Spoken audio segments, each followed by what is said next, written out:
Welcome back to another episode of Attribution Nation podcast. I am joined here today by Steffen Hedebrandt, who is one of the co-founders of Dreamdata and currently runs marketing there as the CMO.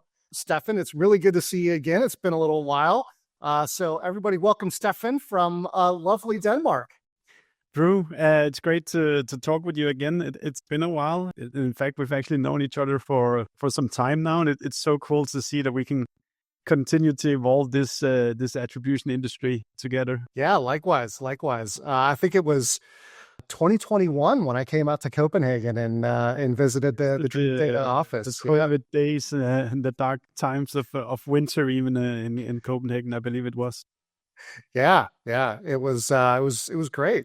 So, Steffen, I'm really glad to have you join this episode. So, in this mini series, what we're doing in this mini series is we're helping people understand how to be successful with an implementation of different attribution platforms. Yeah, and so what we want to do is we want to talk a little bit more around what clients do to be successful with the platform in terms of like, what are the things you have to have right in your organization? So to talk a little bit about that and just kind of set the stage within Dreamdata, how have you kind of supported customers being successful with Dreamdata in the past? Yeah. In multiple ways. Back when we were just a few people, we would be getting constantly on customer calls, explaining one by one how you do things, what you should focus on, how to onboard, etc. Now, today in marketing, we're a bit more focused on, you can say, providing the one-to-many answers to our customers. So that is kind of what are the questions that the salespeople are being asked? What are the things that customer success needs to teach customers in a one-to-many fashion? So we're really focused on these, like the core questions that our customers need to understand and to answer them in a really good, scalable way. So that comes in many shapes and forms. It's blog posts. It's the weekly live conversation we do with fellow B2B marketers. It's something that we've introduced called one-to-many trainings. So it's particularly like one use case or one report of Dreamdata where we basically invite any user of that report to join, no matter the company that they are in. And I share then best practices for this one report to 50 or 100 people or whoever, how many joins. So it's really that focus on taking the things that like consistently come up and doing really good, thorough answers. So it constantly becomes resources that the sales team and the customer success team can utilize. Awesome. So while we're not going to do just a demo or a pitch of Dreamdata, I do want to at least give our listeners some sort of base level knowledge of what your product does.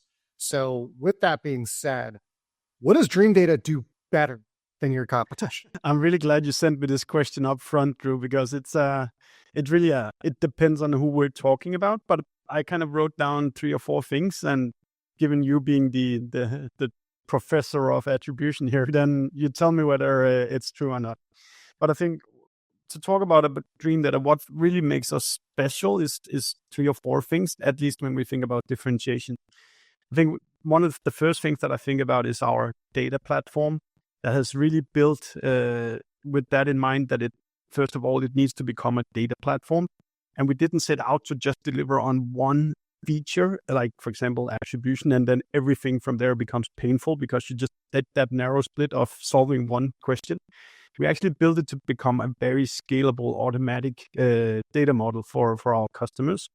So what that means, as how you can see that expressed today, is that we are able to go down that kind of modern product-led free trial path, where our customers do not have to put their signature on anything before they have a proven free trial that it actually works. And we're only able to deliver this because the platform is so scalable now that we've built proprietary integrations to anything we need to pull in and model. So users just flick it on, we pull the data, and within 24 hours, they have the first data model set up. Now that's done. We have just recently introduced something that has been a big stride for the last year, which is called the Data Hub. And this Data Hub has really been focused on completely empowering our customers to manage, model, and map all the data that they want to pull in. There'll always be data that they want into their reports, the data that they want to keep out. And what you see across, I think, practically any other vendor in this space is that you just pull in everything from every system. But we actually put that power just straight in the hands of the people that are orchestrating the data. That also means that you can do attribution model exclusions yourself. You can build the stage models, the business results that you want to measure yourself. You can map the UTMs within the product. You can create your own content categories. You can control the data model schedule. You can preview the model. So you being a OG visible users will know that sometimes you need to wait 7 days to see the data here. In Dreamdata, there's a button you click, and you get the answer immediately to how much is in this stage that you've just built. So it's very fast and very empowering of the user. Awesome. I do think, I mean, I think one of the things that I've always been a fan of with your platform is the breadth and depth of the integrations that you have available. So talking about that data hub and just how you've got so many different integrations available to you, like that's something that I've always been a big fan of with your platform. If I can continue a bit, Drew, then we're based in Europe. So that means perhaps higher demands for privacy compliance. And you see this also reflected in how we track for our users. You know, any at B2B attribution vendor will need to kind of track what's going on the website. We've built our own proprietary tracking script that is able to track all the users in a privacy compatible fashion. There's other vendors in this industry that dares to put like fingerprinting technology on their websites, even though it's impossible for users to know whether they're being tracked or to request deletion. And if you get caught, which has been cases in the past about it, the GDPR fines are 2 to 4% of your yearly revenue. So even though let's call it a gray zone, it's definitely not something we dare putting on top of our customers' responsibility. On top of that, the tracking script actually nowadays offers 2 extra features that are super nice. One is that it allows for hybrid intent, meaning that with Dreamdata out of the box, we give you IP to company resolution. But if you're a 6sense customer or Clearbit customer or whatever you also use, you just keep adding the intent sources to Dreamdata, and then we can take all that IP to company data and make the resolution even stronger. And then the last component that I would just mention about our tracking script is that it's also able to just run cookie-less, meaning that if people reject the tracking, we resolute to our company level and just say somebody from this company at this day were on your website without doing that ugly fingerprint that is very questionable when it comes to privacy. Yeah, GDPR is the other thing that comes up, at least for me, when I'm talking to an organization. If GDPR is like a really, really important thing for them, then Dreamdata is always coming to mind for me, because you all are more, I think, just careful around GDPR than others, and more just even just the fact that you're based in the EU, as we've seen from some legal rulings, it makes you more GDPR compliant than other platforms. So anytime GDPR comes up, Dreamdata comes to mind, of course. We're born into it. We can't help not to care about it. I would also be a super bad CMO if I didn't say that we were the best rated B2B attribution vendor on G2. So people can go and read the reviews there for sure. Nice. So let's talk a little bit about what makes organizations successful. And what I'm going to do, this next question is super broad, so it can go a lot of different directions. But when Dreamdata is set up in the best way possible, what does that setup include? What does that setup look like?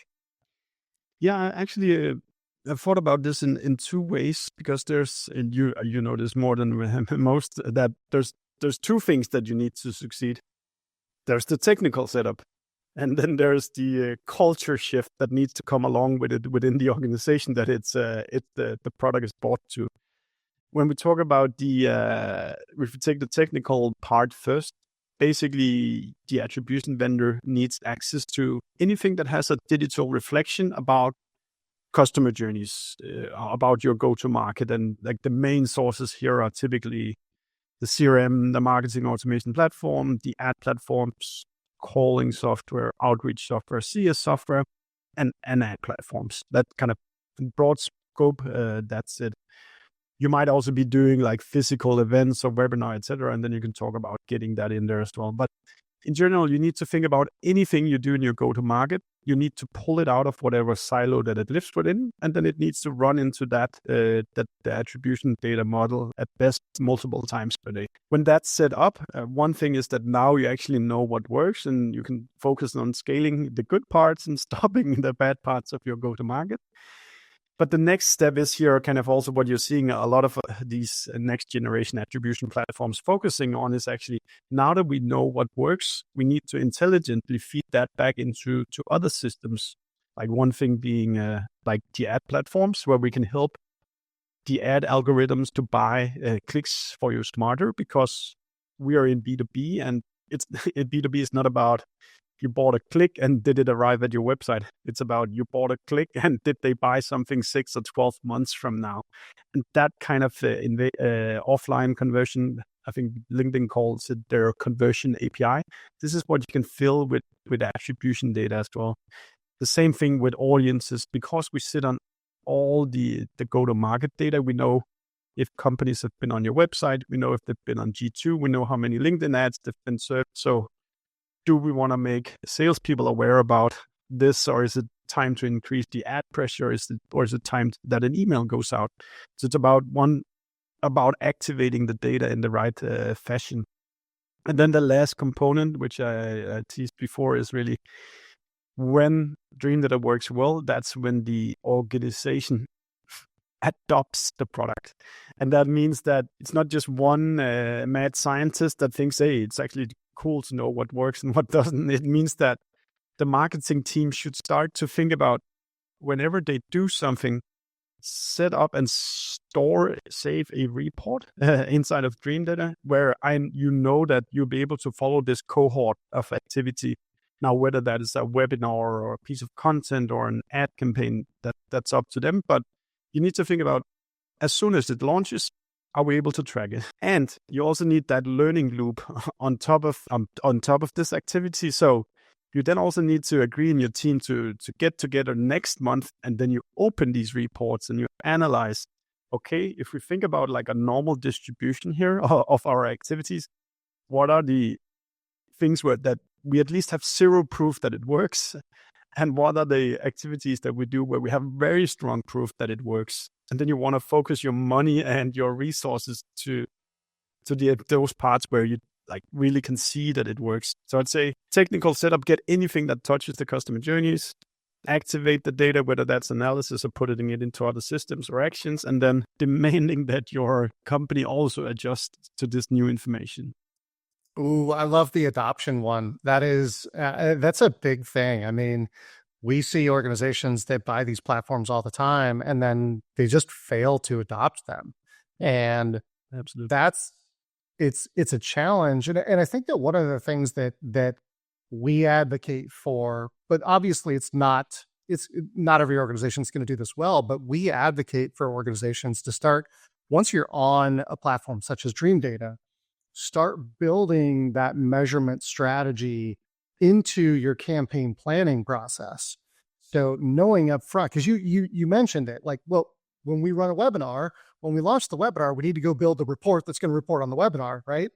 Well, if I don't know what my measurement and reporting strategy is when I plan the campaign, what report am I building, right?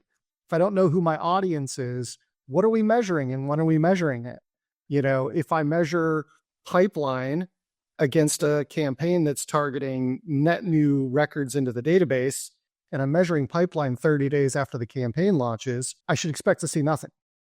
But if I haven't thought that through first, I might look at that and go, well, there's no pipeline here. It's failing. No. It's not that it's failing. You're measuring pipeline too soon because of who the audience is. So I think that's one of the things that we advocate for that really, really affects that adoption piece. But adoption is just so critical. It's been such a big focus for us to improve this. I think when was it the Ukraine war started? Like the spring of 22, where kind of tech funding freezed up, and inflation escalated. Then you saw kind of just a lot of companies panicking, and we also had a rough quarter or two at that point where we just told each other, okay, if we're gonna come out stronger out of this, it's really about getting our product adopted heavily within the organizations, and that has meant that we've been producing content, beefed up the account management, the customer success, focused on releasing features that are for everyone and not just for an enterprise layer. And I'm really proud to say that like nowadays the average active, there's I think like 96% of our companies are active every week, and there's an average of 6 users per account that are active every week.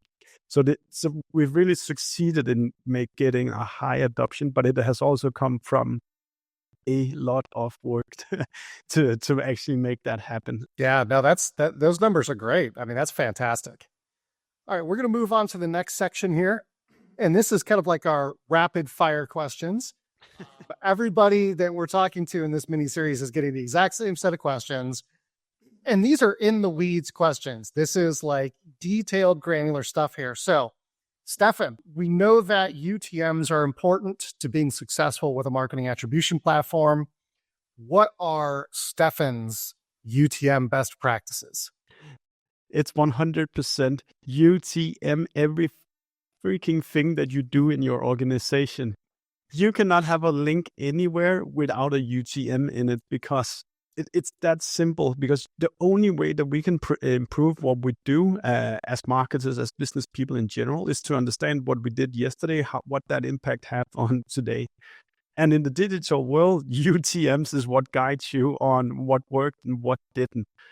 So take this to heart, that you cannot send an email, you cannot have an email signature, you cannot have an ad campaign that doesn't have UTMs, because if they don't, you have no chance of doing all the other nice things that you want to be doing in the future. With that kind of ran over, then it's kind of also there's discipline of what UTMs do you use. Make sure you use kind of like a standard way of setting UTMs. There's great UTM.io. There's other kind of vendors that just helps you follow a certain structure. I know you probably also help clients just set up a spreadsheet where you define what is it, what does it mean, etc.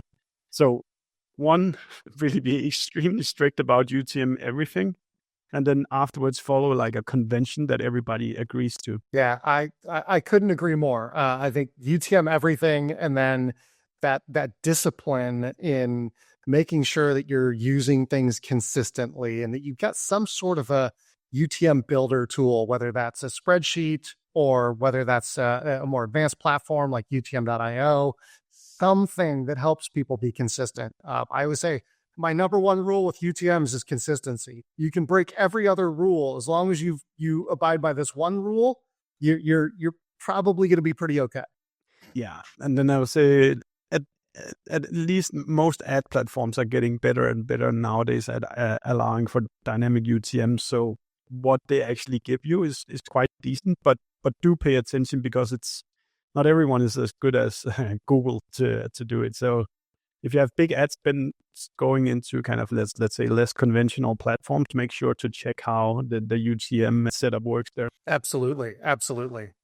All right, next one. Oh, go ahead. Do you have more? Yeah, I just want to do one plug for Dreamdata here, because we actually offer a UTM mapper that allows you to kind of correct the past as well. So if somebody was sloppy and didn't set UTMs the right way, we can say, okay, if it looks like this, now put it into this box.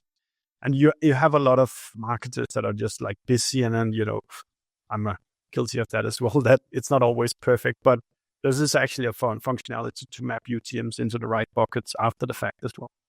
Okay. Awesome. Love that. All right, moving on to the next question here. Cost imports. It's probably the biggest pain in the ass when it comes to any marketing attribution system, because costs have to get, in some cases, manually imported for certain things. You can't automatically bring costs in for things like trade shows. So what are Steffen's recommendations for how marketers should be keeping track of inputting costs into Dreamdata? I would say if we start with the business perspective of cost, why is it that we should care about cost? It is because good business, good marketing is when you produce more revenue than what it costs you to produce it. So it's not for us to be the janitors or the angry old men saying you need to put in cost. It's actually because we want to make sound decisions of, if we have three alternatives, where can we get the most revenue out for the dollar we invest? So the way we've been approaching this at Dreamdata, luckily all the ad spend comes directly from the digital sources. What we then do whenever we have anything of significance is that we actually use a spreadsheet to note the time, channel, campaign, etc., and the spend that you did. And that gets linked through us, like just basically a Google Sheet, and uploaded to Dreamdata. And then you're able to take any of the things that didn't automatically connect cost and revenue. You can connect those two components together. So I'd say where you should focus on cost is obviously where the amount is big enough for it to matter.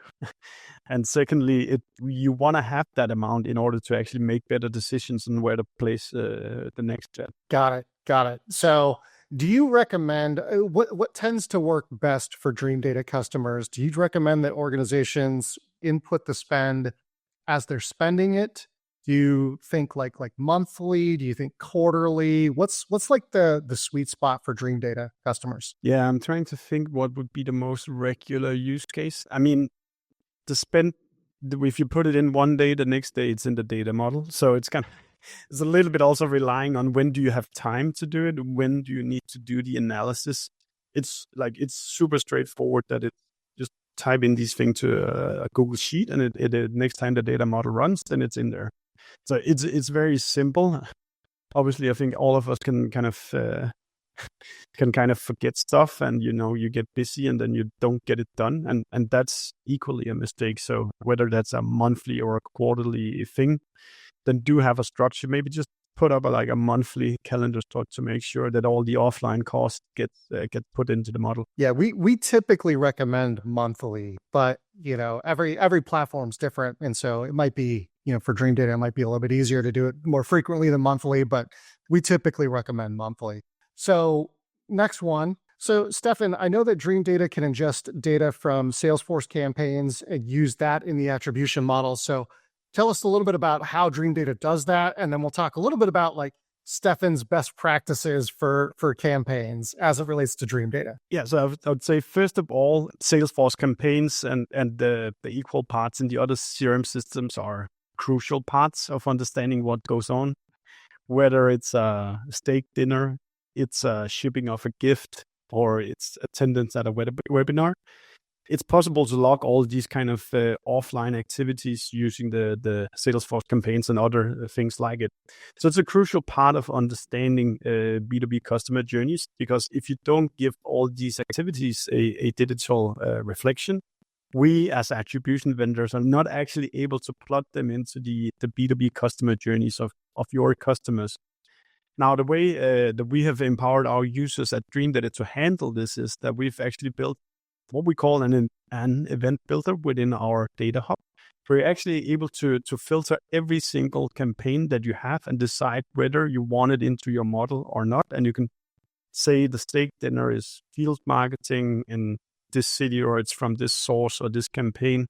So we give you high flexibility in how you want to deal with these campaigns that you've set up. So then within the event builder, do I have the ability to say, so for example, when I create a campaign around an event, let's just use a steak dinner, because you talked about that, and I'm a big fan of steak dinners. So let's say I'm running a steak dinner and I've got, 25 people I want to invite to get, 10 people to attend. And invited is one of my campaign member statuses, so I know who I invited. And then attended is another one of my campaign member statuses to know that who attended.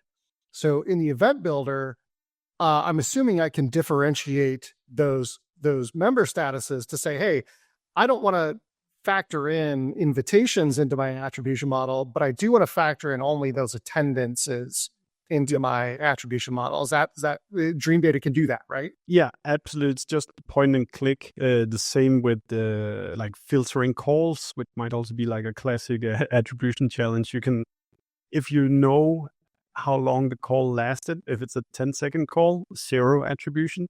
But if it's a 100 seconds or 200-second call, then you could map that call into the contact level that then gets mapped into the account-based journey as well.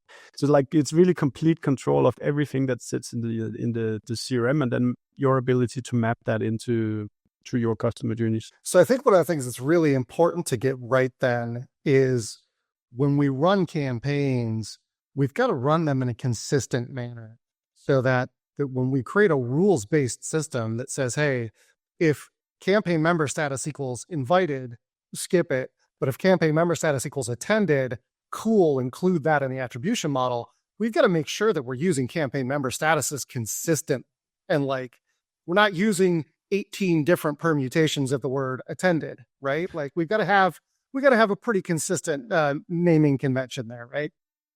Absolutely. And it seems like you talk from firsthand experience here, Drew, that things can go wrong if you actually don't. If you just name it like test 1 or test 2, you need to name it something that is consistent and recognizable for when you want to sit and map that data. Okay, perfect. So I think that the big takeaway there is just being consistent in the way that you're running campaigns, and that's and use it. Yeah, that too. Yes, make sure that you're syncing that data to campaigns, and then make sure that it's coming over consistently. Absolutely.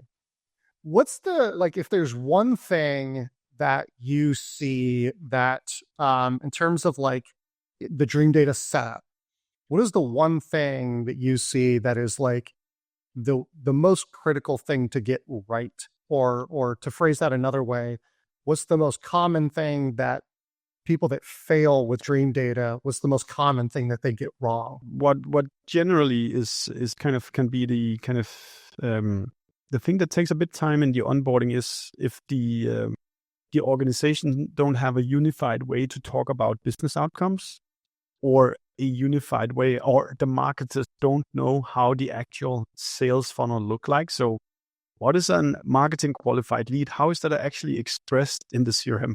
What is a sales opportunity? What is new business is kind of easier, but a lot of times you'll see companies that have, if not misaligned, then not at least educated everybody about what does business results look like. And what that means is that inside of Dreamdata, we allow you to flip through your whole funnel from MQL to sales accepted lead to sales opportunities to new business or recurring business or lost deals or whatever it is. But if you don't know how that is actually expressed inside your CRM, it's very hard for us to enable you to go from looking at clicks and leads to actually looking at sales opportunity generated. So this is typically here where we need to help some of the customers educate themselves a little bit about like business outcomes and what you actually want to be measuring. That's a good one. I think that associated to that, Drew, sorry to interrupt, is kind of also what are you willing to pay for these business outcomes? Because where attribution platform becomes very tangible is when you know what you're willing to pay. What can you pay for an MQL? What can you pay for a sales accepted lead? What can you pay for a sales opportunity? Because when you have that CPA and then you just browse your eyes through the campaigns, it's very easy to draw the right conclusion. So I'd say, what is business success? And then what are you willing to pay for this business success? If they can clarify those two questions up front, then they move really fast. No, I love that, because what is business success is really, it's a question that a lot of marketers don't know the answer to, or they might get it wrong, because a lot of marketers are so focused on campaign level metrics like engagement and impressions and clicks and conversion rates that the business outcome itself remains a little bit hidden and gets missed a lot of the time. So I think that's a great one. I think for us, luckily we kind of like 80-90% inbound driven. So customers that comes to us have a desire to be more data driven, to be more focused on revenue from their marketing activities. So they're kind of willing to engage into these discussions. But it is kind of changing the organization's mindset as well, from moving away from collecting leads to producing revenue that we're trying to achieve. Yeah, we see a lot of organizations where marketing organizations get on an attribution platform like Dreamdata, and suddenly their entire approach to how they think about marketing is shifted to a more data-driven and financially driven approach to marketing versus, the what they were doing before, which is like driving leads. So I think That it's that's the fantastic thing of being part of. I think you know that as well. Like like now the markets can actually celebrate that there's real impact here, and they can be accountable for a certain percentage of the pipeline because they actually now know what percentage of the pipeline that they've been the source of. And people get promoted from these things. They become successful in their careers when they're actually able to show hardcore business results from their efforts. absolutely, absolutely. We see it all the time. Yeah. All right. Last question in this section. So, how should marketers? This one's going to be a little bit tough for you. So, how should marketers think about reporting ROI on things like brand or some of the other typically hard to measure channels, like a podcast, for example? Yeah. How do you recommend marketers kind of approach that and think about that? Yeah, obviously, I'm not the most or the best one to answer that question. So let me just get that out there. But I would say it depends on what we're talking about. If we take the digital bucket, the digital brand exercises, I think a ton of things can be measured. So anything that do leave behind a digital reflection, should trickle down to revenue, or it didn't work. I'd give you this rule of thumb. If you're in doubt whether something works and you can't find any proof that it was a good spend of money, it wasn't. It's not working. So for the digital activities, whether you call it a brand campaign or an awareness campaign, if you're not able to connect that down into pipeline, you didn't do a good thing. Now, that said, there's a lot of stuff that makes a lot of sense that are hard to measure. I pretty much recommend anybody I speak with to have a folder of qualitative proof that your marketing activities were great. Now, whether that's a mention of, the Attributor podcast, or if it's somebody in a Slack channel or somebody who comments, "This is the greatest G2 celebration I've ever seen," continue to take those screenshots and build a qualitative folder and share those examples with your organization, because that helps justify how or the marketing activities you do. Then on top of this, I would say it also depends a little bit about how much money you spend, because we really heavily push a culture of having fun, but fun doesn't have to be insanely expensive. I'm gonna say I don't know if you saw it, but my colleague Laura had a little surprise for me on Times Square a year ago, where she filmed me with the back against one of the big billboards with some kind of copy about what we do. And my first thought was, "Laura, what's this? What's the price? Why did you do this?" But then I found out she only spent $500 making this little surprise. And the content worked beyond anything that we could ever pay for, because it was fun to do a surprise. But it wasn't very expensive to do this surprise. So pay it, if you do really, really big bets, make sure you have some sort of measurement thinking going into it, because we can't just throw money out the window. Then they're spent better elsewhere. And, there's others that do this a lot better than us, like brand measurement, brand lift, all those kind of things that more traditional media monitoring things that you can do. Yeah, I think I love the idea of taking screenshots of things like G2 reviews, because G2 reviews are something that's just, it's difficult to get that to show up in attribution data, right? But it is important information to have when you get those good reviews, and can help validate if we've spent effort and money cultivating G2 reviews. It can help validate that effort and that spend through a mechanism that may not show up in the attribution data as well as we would like it to. Yeah, actually, Drew, we were actually part of launching multi-touch attribution together with G2 just a month back. So if you're subscribing to their intent data now, then we can put that into the B2B customer journeys as well. So Was it a category level view? Did somebody look at your profile? Did somebody compare you against one of your competitors? This data now gets mapped into journeys as well.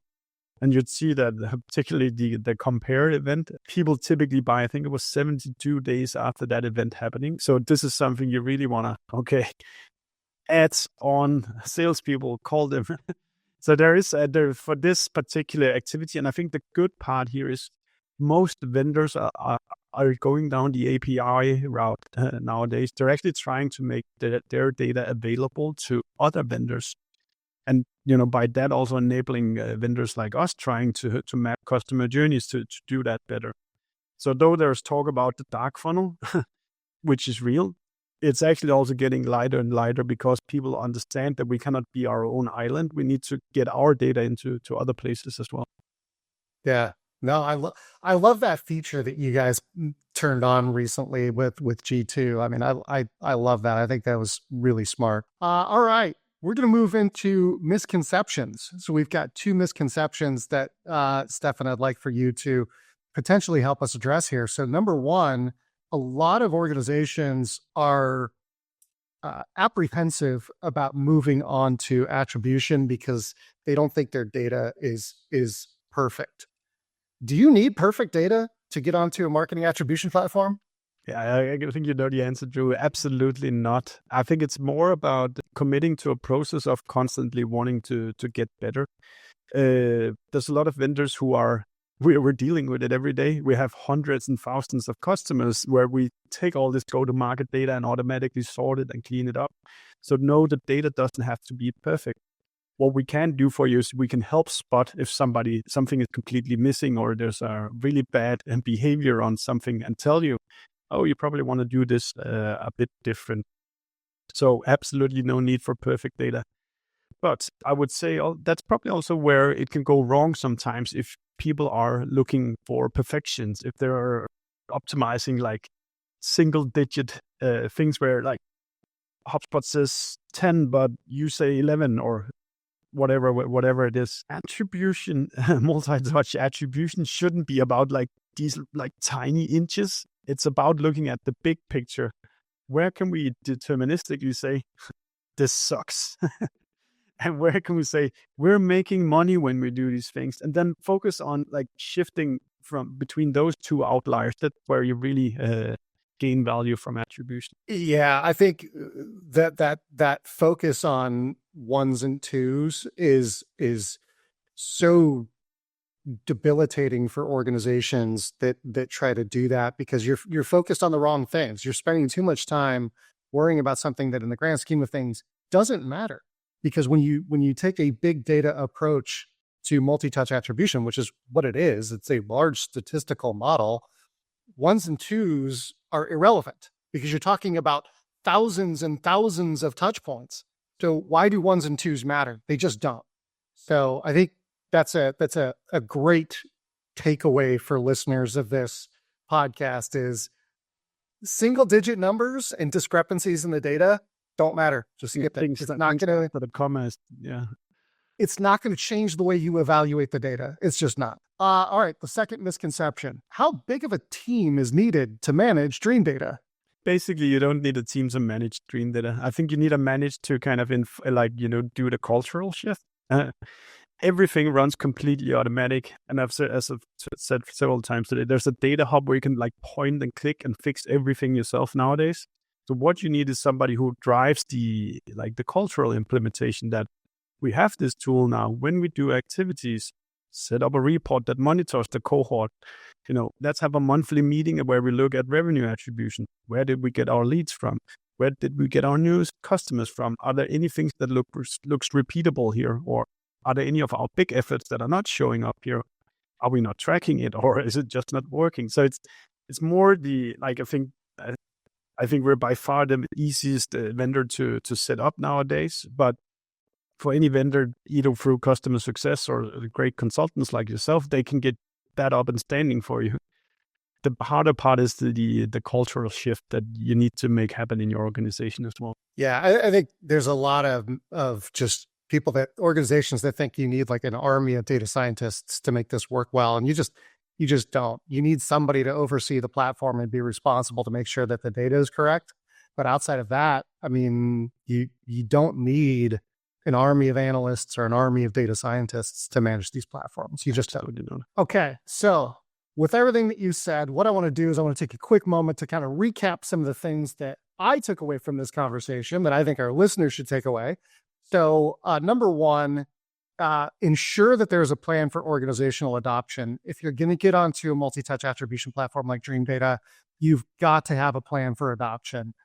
If you don't have a plan for adoption, what's going to happen is you're going to end up with a platform that just sits on the shelf and ends up as shelfware. So make sure that you've got a plan for organizational adoption. The next one is UTM everything. Don't overthink it.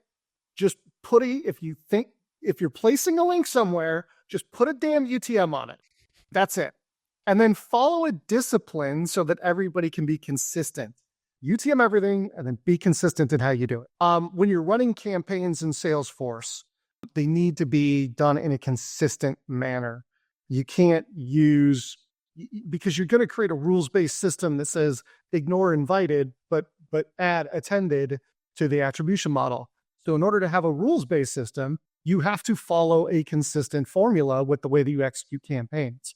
If you don't do that, you're going to have problems. So if you've got 18 different campaign member statuses that all equate to attended, let's shrink that down to just one attended. One thing that you said here that I think was a huge takeaway is when in doubt, if you can't quantify that something's working, it's probably not working. So that's a good one. Sorry, yeah.